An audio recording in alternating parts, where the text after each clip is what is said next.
Welcome back to Just the Good Bits. We're going to talk about eye of round. This is a cut that comes from the bottom round. And if you look, we're going to turn it back over here. You can see the grain running this way. If you can see the grain that plainly, it's a tough piece of meat. So you can do a couple things with it. We're going to make cheesesteak, and I'm going to show you how to make a cutlet to break that down a little bit. But you keep the fat cap if you're going to braise it. That's how you typically cook this roast. But what we're going to do, and this is already started for us, we're going to move the fat cap and come back and show you how to do this. We're going to cut diagonally across the grain this way, and it's called a cutlet.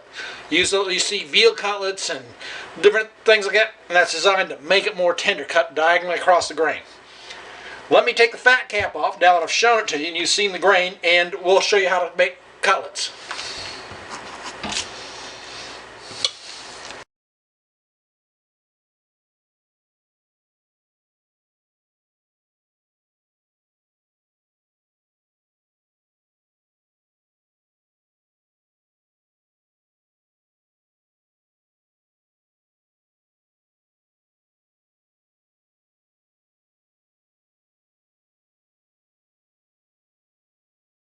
This is silver skin, which is underneath the fat cap. I'm taking that off. That's the reason I'm taking the fat cap off, because of the silver skin. It's very tough. It's fibrous.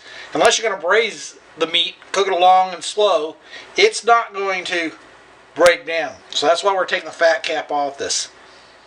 We've got most of the silver skin off. You can see the grains like you know it's a tough piece of meat. The thing is, it's more flavorful. A tenderloin is very tender, but there's not a whole lot of flavor. The reason this is more flavorful because it's a used muscle. It's worked out. Tenderloin, it doesn't get worked out so much. Now we got that peeled. I'm going to set this aside, and we're going to start doing cutlets. Like I said, this is going to give me a 45. It's already on here, but I'm going to keep using it. We're going to try to cut this thin. We can make it a little thicker than that. But it's got some marbling in there, which will soften up and keep this moist.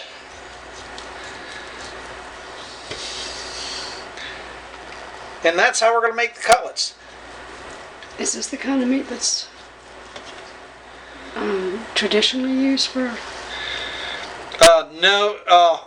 Most cheesesteak places use thinly sliced ribeye. They do that on a slicer. You know, ribeye is expensive. This is not as expensive as ribeye.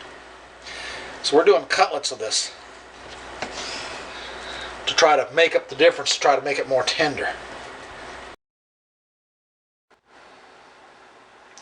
We're getting ready to cook our meat. How do you know the oil's hot, the pan's hot? You can take a piece of onion. Hear the sizzle? It's got water content. But what other type of vegetable? You can do it with a mushroom. You can hear it sizzle. That lets you just know the oil's hot enough to start your meat. I don't want to cook it with my meat. We're going to get started here. We're going to kind of flake this out as much as possible and cook it down. Try to caramelize it on all sides, and then we're going to cook our onions with it for a reason. The reason for that is the onions is a natural tenderizer. But we want to caramelize it first as much as possible.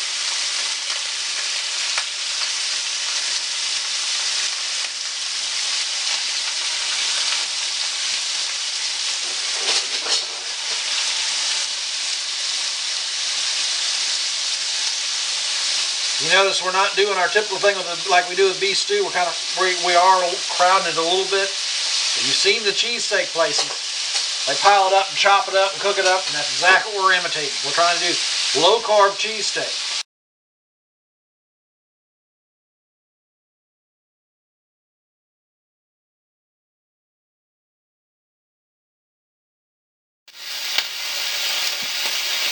We got our meat pretty much cooked. We've tossed it, turned it. We've cut a little bit with a dough scraper in there like they do on the grill. We're going to add our onions and peppers. We got one whole onion slice. We got a bell pepper ribbon and 2 jalapenos ribbon in here. And we want to cook this in there together because it'll help tenderize the meat. The other thing I wanted to mention, if you're not up to doing the julienne, not the julienne, but the cutlet cut on there, if you have a slicer at home, a meat slicer does an excellent job. You slice it even thinner, even though it's straight up, and you get a good result as far as tenderizing it by shortening the grain. Just remember, cut across the grain, whether you're doing it by hand or a slicer.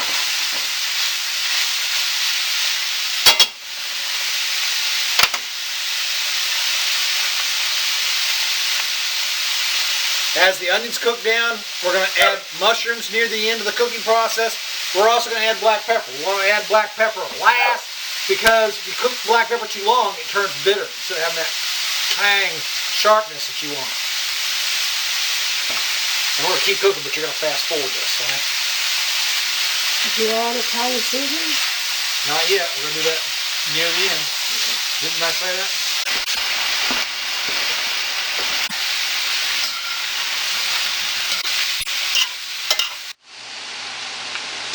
Okay, we're assembling our low-carb cheesesteak sandwich. What do you substitute for bread and low-carb? Well, in this case, we're using a low-carb wrap. And we put provolone on it. The wraps, these wraps are pretty thin.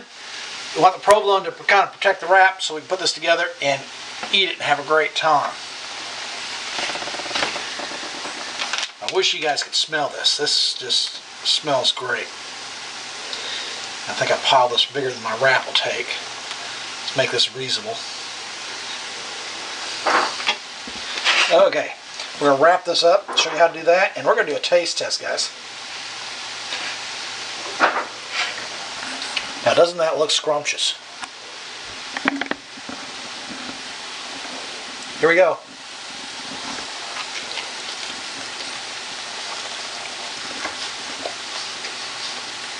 Low-carb cheesesteak, and it's tender. Imagine that.